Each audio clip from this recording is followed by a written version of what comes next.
अलबेले किस्सों की दास्तां के सिलसिले शुरू हुए, बनके कहानियां कहानियां।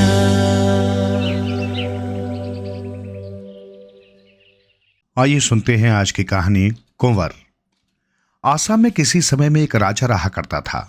उसकी एक राजकुमारी थी जो अत्यंत सुंदर थी और राजा अपनी पुत्री से अत्यधिक प्रेम करता था।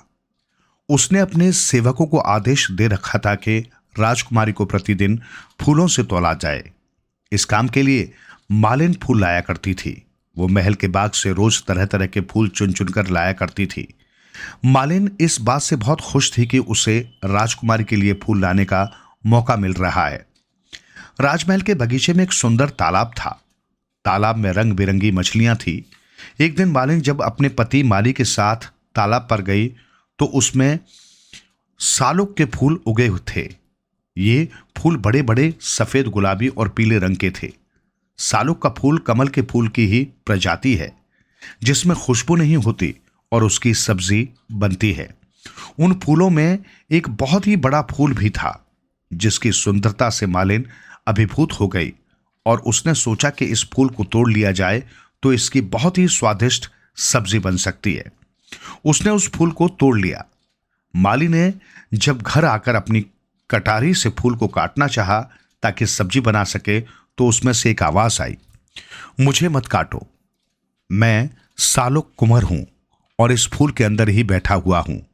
मुझे काटना है तो किनारों से काटो ताकि मैं बाहर आ सकूं। आवाज सुनकर माली डर गया, पर मालिन ने बड़ी सावधानी से फूल की एक एक पत्ती अलग करनी शुरू कर दी। पत्तियों के अलग होते ही उसमें से एक प्यारा सा सुंदर बालक बाहर निकला। निसंतान माली व मालिन उसे ईश्वर का उपहार मानकर बेटी की तरह उसकी परवरिश करने लगे। समय बीतने के साथ सालुक कुंवर एक सुंदर नौजवान में बदल गया। उधर राजकुमारी भी एक सुंदर युवती बन चुकी थी। मालिन अभी भी राजकुमारी के तोलने के लिए महल में फूल लेकर जाती थी। राजकुमारी की सुंदरता के बारे में सालुक जितना सुनता, उससे मिलने की चाह उसके अंदर उतनी ही बलवती होती जाती। एक बार जब मालिन ने फूल एकत्रित किए तो सालुक ने बिना धागे की एक माला तैयार की और चुपचाप जूही के फूलों की वो माला उस ढेर में रख दी। मालिन क्रोधित हो उठी और उसने वो माला ले जाने से इनकार कर दिया तो सालुक ने उससे विनती की कि वो इसे ले जाए। राजकुमारी ने जब माला देखी तो पूछा कि ये कहां से आई है। मालिन को तो पता था कि उसके बेटे ने इसे रखा है, लेकिन राजकुमारी के पूछने पर वो डर कर राजकुमारी से माफी मांगने लगी। पर राजकुमारी तो माला देख बहुत खुश हो गई थी। जब उसे सच का पता चला तो उसने कहा कि वो सालुक कुंवर से मिलना चाहती है। सालुक कुंवर का रूप देख राजकुमारी समझ गई कि ये कोई साधारण इंसान नहीं है। उससे मिलने पर राजकुमारी को उससे प्यार हो गया और उन्होंने विवाह करने का निश्चय किया। उन्होंने गंधर्व विवाह कर लिया। इस समय किसी को बताना उचित न लगने के कारण उन दोनों ने अलग अलग रहने का फैसला किया।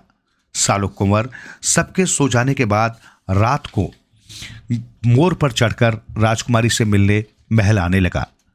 वो अपने मोर से कहता, मेरे प्यारे मयूर, जल्दी से मुझे राजकुमारी के पास पहुंचा दे। सालुक की मां उसे वहां आते न देख ले, इसलिए राजकुमारी कहती, ओ मोर, जल्दी से उड़कर आओ ताकि मां न देख पाए। राजमहल के बाहर हाथ में भाले लिए प्रहरी खड़े रहते थे। राजकुमारी गाना गाती, मेरे प्यारे सालुक कुंवर, जल्दी आ जाओ वरना भालों से तुम्हें छलनी कर दिया जाएगा। इसी तरह वे काफी समय तक मिलते रहे, लेकिन एक दिन सालुक को प्रहरियों ने देख लिया और उसे भारों से बीन दिया। राजकुमारी की लाख कोशिशों के बावजूद वो बच न सका। तब राजा को पता चला कि वो उसकी लाडली बेटी का पति था। राजकुमारी के दुख से व्यथित राजा ने सालुक की अंत्येष्टि का प्रबंध किया।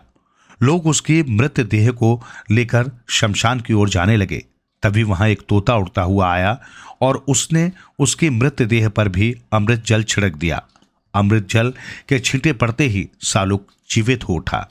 राजा और राजकुमारी ही नहीं, बाकी लोगों की भी खुशी का ठिकाना न रहा। राजा ने राजकुमारी का विवाह सालुक के साथ करने का अपना निर्णय जब मालिन को सुनाया तो वो फूली न समाई। परंपरा अनुसार उन्होंने चढ़ावे के लिए मछली, मिठाइयाँ, दही और पान सुपारी ली। विवाह के दिन पुरोहित ने सालुक कुंवर और राजकुमारी के सिर पर आम के पत्ते से जल छिड़का, उनके माथे पर काला लेप लगाया, वर के शरीर पर चंदन का लेप किया गया और फिर उसे अंगूठी, कपड़े और दही उपहार स्वरूप दिए गए। फिर आम की लकड़ी की आग जलाई गई और सालुक कुंवर ने आग में चावल, घी, फूल समर्पित किए। पुजारी ने मंत्रों का उच्चारण किया और इस तरह उनका विवाह संपन्न हो गया।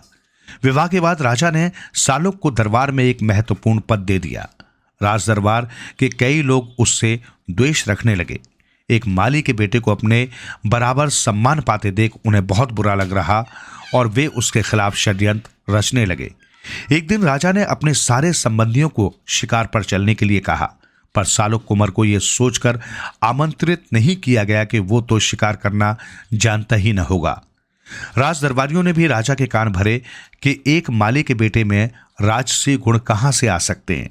राजकुमारी व सालुक दोनों ही इस बात से बहुत आहत हुए, पर कुंवर ने राजकुमारी को समझाते हुए कहा, परेशान मत हो, मैं ही सबसे ज्यादा शिकार करके लौटूंगा। राजा ने नहीं बुलाया तो क्या, शिकार पर तो मैं जा ही सकता हूं। जो लोग सालुक को छोड़कर जंगल में चले गए वे एक चिड़िया भी नहीं मार सके, लेकिन सालुक बहुत एकाग्रता से शिकार करने में जुट गया और उसने हिरणों का शिकार किया।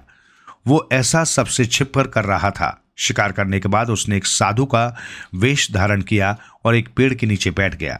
राजा के कुछ संबंधियों ने जब एक साधु को तपस्या में लीन बैठे देखा तो वे उसके पास अपना भविष्य जानने की इच्छा से जुट गए। सालुक कुंवर ने उन सभी को एक एक मृत हिरण दिया और साथ ही उन लोगों की पीठ पर गरम चिलम से एक निशान बना दिया। उसके बाद वो साधु का वेश त्याग अपने असली रूप में उनसे जा मिला। सभी उसे देख मुंह बनाने लगे जैसे उसका आना उन्हें अखर रहा हो। कुछ देर बाद सब भोजन करने बैठे तो उन्होंने सालुक को पानी लेने भेजा। वो जिस तालाब से पानी लेने गया था उस पर एक डायन का अधिकार था। डायन ने उसे पकड़ लिया और ये जानने के बाद कि वो राजा का दामाद है, उससे बोली कि राजा अगर मुझे 10,000 मुद्राएं देगा तो ही तो मैं छोड़ूंगी। राजा तक जब ये खबर पहुंची तो उसने मना कर दिया, क्योंकि वो उसे पसंद नहीं करता था और चाहता था कि राजकुमारी की शादी किसी राजकुमार से हो जाए। सबको वापस महल में आया देख राजकुमारी ने सालुक कुंवर के बारे में पूछा, हे पिता, मेरा सालुक कुंवर कितना दूर है मेरी बेटी? वो तो मजे से बैठा हुआ जुआ खेल रहा है और अभी तो वो बहुत दूर है, उसे आने में समय लगेगा। राजा की बात सुन राजकुमारी को विश्वास नहीं हुआ, क्योंकि वो अपने पति को अच्छे से जानती थी। उसने अपने 2 पालतू कुत्तों छनोरा और भनोरा को सालुक की खबर लेने भेजा। सालुक की गंध से कुत्तों को उसके बारे में पता चल गया और तब उन्होंने उस डायन की कैद से छुड़ाने के लिए एक धोबी से मदद मांगी। धोबी ने एक बांसुरी खरीदी और उसे बजाते बजाते तालाब के आसपास घूमने लगा। बांसुरी की आवाज सुनकर डायन के बच्चे तालाब से बाहर निकल आए। धोबी बांसुरी बजाता गया और बच्चे उसके पीछे पीछे चलते जंगल तक आ गए। डायन उनके पीछे पीछे गई, पर वापस लौटने की राह न ढूंढ सकी और सालुक कुंवर मौका मिलते ही कुत्तों के साथ वापस महल में पहुंच गया। राजकुमारी उसे देख बहुत खुश हो गई। सालुक ने सबको सच्चाई बताई। तब राजा को एहसास हुआ कि सालुक वास्तव में बहुत ही योग्य इंसान है। अपनी बात को सिद्ध करने के लिए उसने राजा को लोगों की पीठ पर पड़े निशानों को भी दिखाया और सब जान गए कि सारे शिकार उसने ही किए थे। राजा को अपनी भूल का एहसास हुआ और उसने उससे माफी मांगते हुए उसे अपना उत्तराधिकारी घोषित कर दिया।